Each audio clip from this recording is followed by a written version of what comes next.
So what they mean to say is he's wearing a body armor and wearing a weapon everywhere he's going. And he's driving across the country, apparently. Oh, the U.S.? Is he in the U.S. now? So he's paranoid. And the stuff that they describe him as, to me, comes off like drugs and... Oh, no, he's very clearly in the middle of some kind of delusional, psychotic episode. So it says, an increasingly paranoid Ezra Miller has taken to wearing a bulletproof body armor and carrying at least one gun almost everywhere they go. I'm going to do my best to not respect the pronouns. No, okay. It says...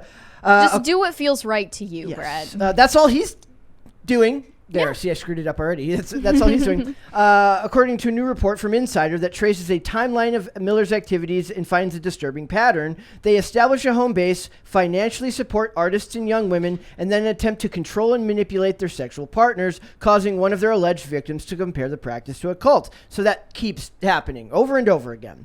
It says Miller allegedly believes that they are being followed by the FBI and the Ku Klux Klan, and the former believes multiple parents and young women have accused the actor of grooming minors, and the latter because Miller released a video earlier this year demanding the KKK Minecraft unalive themselves. We're getting better at not saying stuff that you can't say on YouTube. That's the hardest part. I want to get down to the paragraph about where they talk about what he was getting up to when he was in Iceland. That's where the rest of it is kind of it's a summary of what happened with Dakota Iron Eyes. You remember that? That's the young girl from the Native American reservation.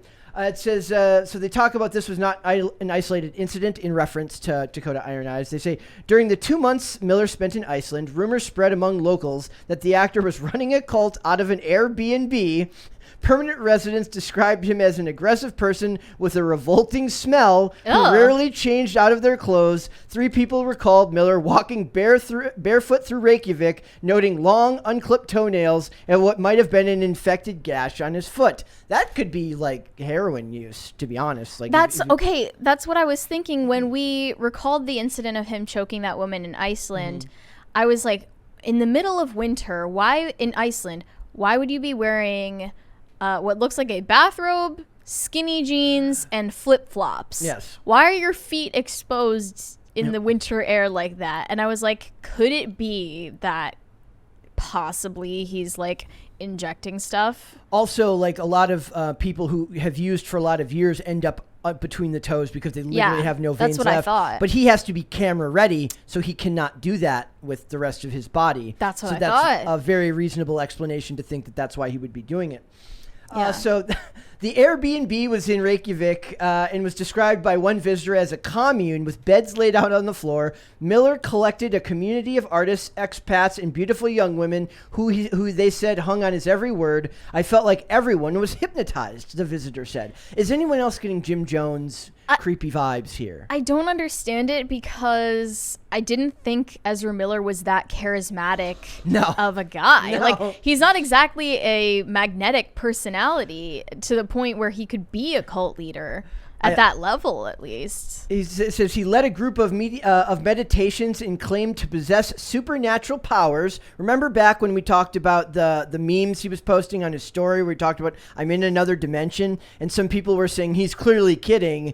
He's clearly not I think kidding. he genuinely is deluded enough to believe that he's above the rest of humanity.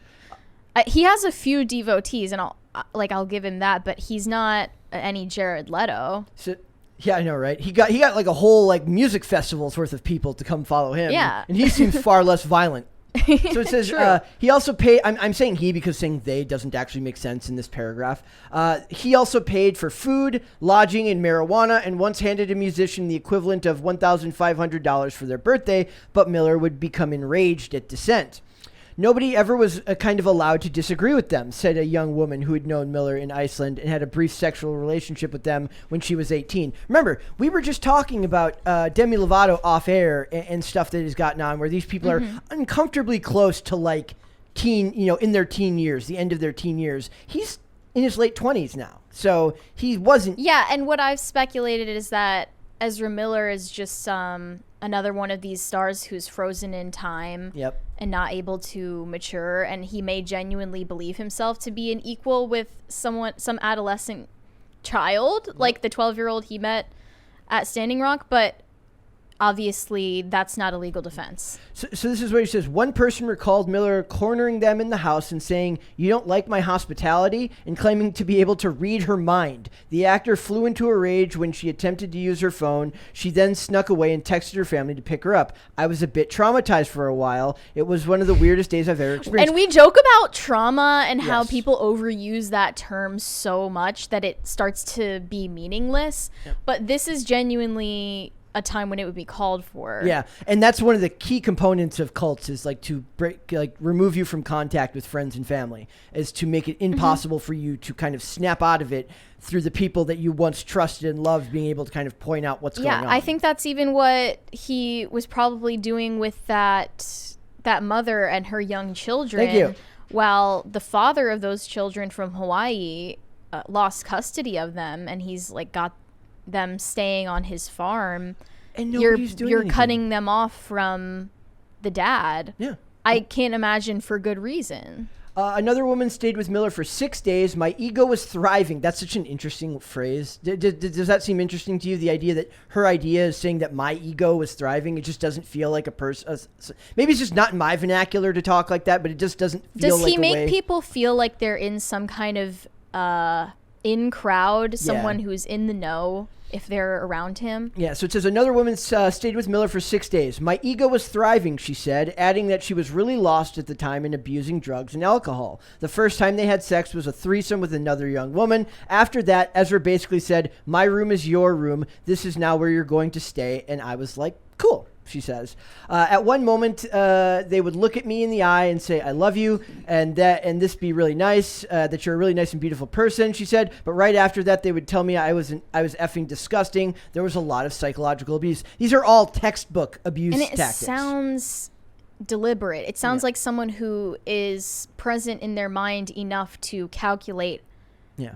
the way to most effectively control someone's mind. So how is it possible? It just, most of the time we're talking about Ezra Miller like he's lost control of his actions. But it's darker than that. But yeah, it sounds like something closer to just evil. Also notice that they keep being biological females that this keeps happening with, and everyone keeps talking Yeah, but about. that's a total coincidence, right? Yes, everyone keeps talking about him as if he's LGBTQIA+. And he needs to be searched by a female cop, That right? he basically when he got pulled over said, I want to be searched by a female cop, but he's having sex with females, so it's clearly deliberate abuse of his identity characters. Now, of his identity being characteristics. biologically male and identifying as non-binary doesn't make you closer to being female. No, it does not. Male. So that it says, she says, it was only 6 days, but it honestly felt like way longer. I remember feeling like, wow, I don't know how I'm going to recover from this. This lady basically says she got home and her friend, and she like told her roommate what happened, and her roommate gave her a book on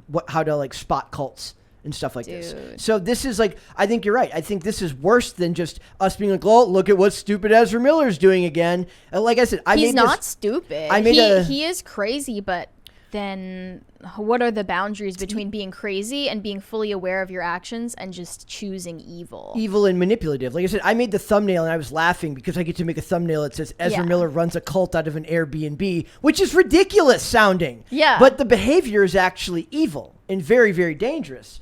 And then they go back to... Like, if you're going to make reckless decisions, like a lot of celebrities, make the decisions that only affect your life, at least. Exactly. So then they go back and they're talking, but now they're back in that Vermont home that they live in now. At the farm. Yeah, at the farm. And it says the woman, and they're talking about the woman who came to live there from Hawaii with the husband who was like, I want to see my kids, wasn't allowed to see his kids. The woman had claimed that Miller was protecting her from an abusive relationship, but the father has been publicly agitating to get his children back. And visitors of the Vermont estate noted rampant drug use, unsecured guns, alleging the environment unsuitable for young kids. One child, a 1-year-old, allegedly found a live bullet on the ground and put it in her mouth. In another incident, a spectator saw that Miller not only blew marijuana smoke, in the direction of a baby, but also wafted clouds of it, getting closer to the infant's face.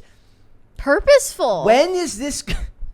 And remember, we're going to talk more about Warner Brothers after this. This movie is still going forward. His Flash movie is still coming out. He's so power thirsty. And high. Yes, High as and- hell. This mother... dude, he sounds like this dude is high and getting high with a lot of people, blowing smoke. And that's when you get to the point where you smoke so much weed where you're like, weed's good for me. Yeah. Weed's probably good for kids too. Yeah. Like insanity. Which is funny because if there was a video of somebody doing this to a dog, the internet would go nuts. Right. But in our backwards society, yes. they're like, do it to a baby, no big deal. They also mentioned that Takata Iron Eyes had an LSD overdose. At 14? Oh, they tripping. Or recently? Recently.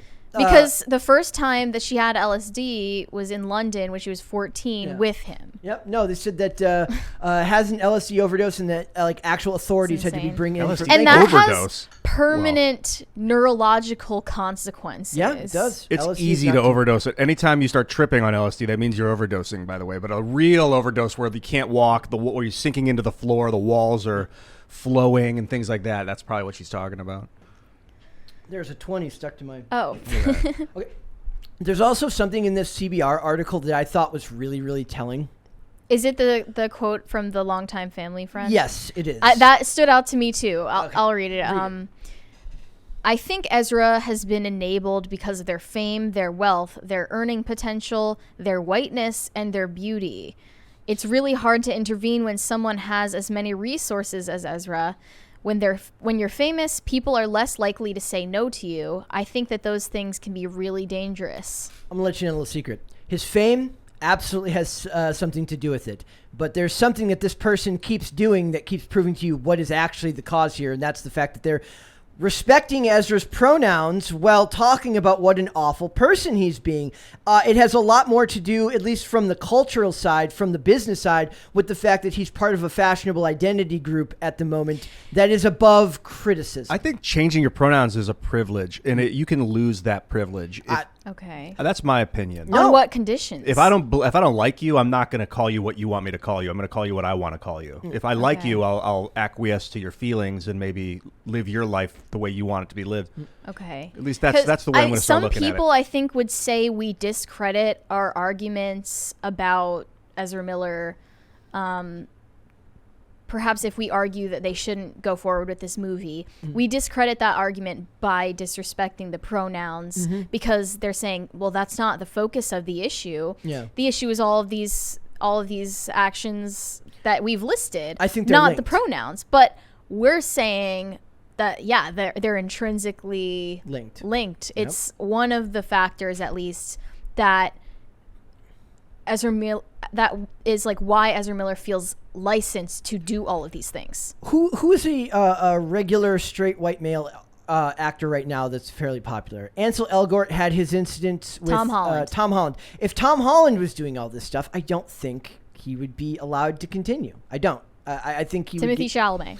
I think that they would get called out for Any it, of and them. I think that because the behavior is so bizarre, but And then they are people even lump- more famous and wealthy than Ezra Miller is. Yes, absolutely. But they still, I don't think, would be let off the hook so easily.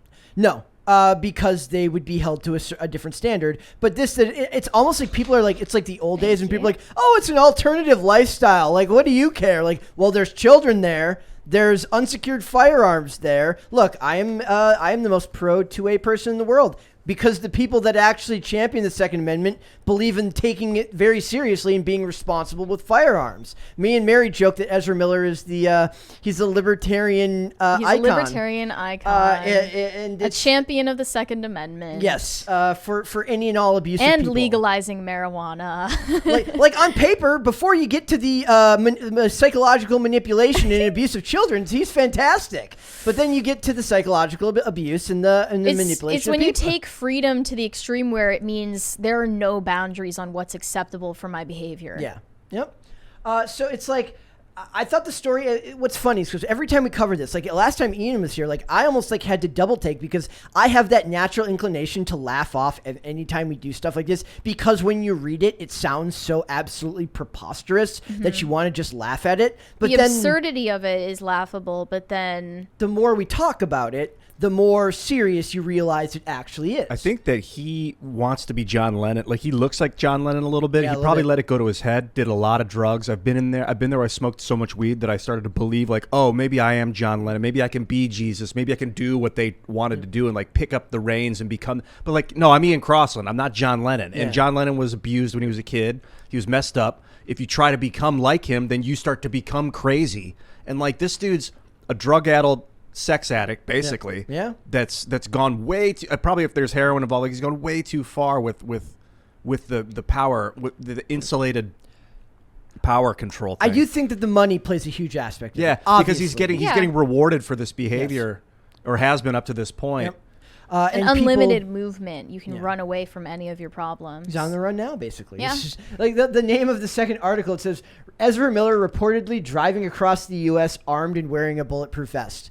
Like, I can't not laugh when I read that. And, like, he thinks he's on the run from the FBI and the KKK. Yes. Okay, but he is actually kind of on the run. Yes. Like, in reality, at least on the run from getting papers served to him for protective orders. It's just, it's amazing how, we're going to talk about Warner Brothers after this, how they've managed to, And this is after Warner Brothers says, Ezra Miller is healing, Ezra Miller is in therapy, we're working on it, everything's going to be fine. It is not going to be fine. It's, like, this doesn't end any way but bad. If he were truly on a path to recovery and that was, like, there was evidence for that, I think that they might have mentioned The Flash, at least in passing at Comic-Con, if they saw hope for him. I also feel like this is going to be one of those things, like in 10 years, there's going to be some like Dark Side of the Ring style documentary where they're like, and nobody saw it coming. We're going to be over here like, we saw it coming. The like, people in power, they saw it coming. They just didn't care. Yes, exactly. I hope it gets better for him. I want it to get better for him, man. But I genuinely it's easy have to like hate on this goodwill toward him as far as like his personal problems, but he's now using them to inflict pain on other people who aren't as powerful. It's a lot easier to be sympathetic and empathetic towards somebody who's only damaging themselves, right? And that's a lot of celebrities. A lot of celebrities have an insulated, self-critical they talk about mindset. that. Yeah, like they said, I noted his outbursts used to be directed at himself, at least when he was on set. Like he turned his self-hatred inward, his hatred inward. And then also, something shifted where he started just directing his self-loathing and projecting it onto everybody else. that's like a floodgate breaking. That's hard to undo once they start, because if they're not getting immediately smacked down for abusing someone else's mind, you see the cycle. And also on set, he's not the most important person there as far as power dynamics. And this makes him feel powerful. Yes. On set, he's basically moldable clay for a director, producers, and all the higher ups. So it's his abuse is him feeling like he's taking that power back, and he's just never developed a safe or honest way of doing that, which is why he's being abusive towards other people.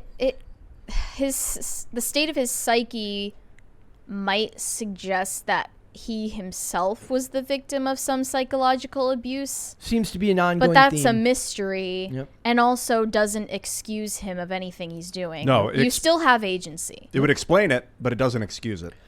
Thanks for watching this clip, guys. If you want to see full episodes or follow us on social media, links are in the description below. Bye. Bye.